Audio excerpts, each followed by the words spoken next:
ایک دفعہ حضور صلی اللہ علیہ وسلم نے فرمایا کہ ہر آدمی 6000 نیکی روزانہ کما سکتا ہے. مصیبت یہ ہو گئی ہے کہ ہمارے پاس نیکی کی قدر نہیں ہے. اللہ کے وعدوں کا یقین، اللہ کی بشارتوں سے خوش ہونا یہ نہیں رہا. دنیا کو آگے کرتے ہیں، آخرت کو پیچھے کرتے ہیں. یہ بیماری لگ گئی ہے کہ دنیا کو تو آگے کیا، دنیا کو پہلے کیا، دنیا کو پہلے سمجھا. اس لیے فرمایا کہ خیر تو بہت ہے، خیر کمانے والے تھوڑے. کہ 6000 نیکی کیسے کمائے گا؟ تو فرمایا یہ سبحان اللہ، الحمدللہ، اللہ اکبر، یہ 3 کلمے نمازوں کے بعد پڑھے جاتے، سونے سے پہلے پڑھے جاتے. تسبیحات فاطمہ اسے کہتے ہیں. حضور صلی اللہ علیہ وسلم نے فاطمہ کو یہ سکھایا تھا.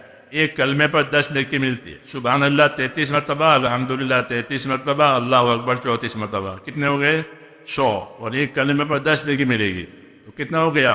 1000 نیکی. فجر کے بعد پڑھا ہے تو 1000 نیکی، ظہر کے بعد 1000، عصر، مغرب، عشاء 5، اور سونے سے پہلے پڑھے تو 1000، تو 6000 نیکی ہو گئی.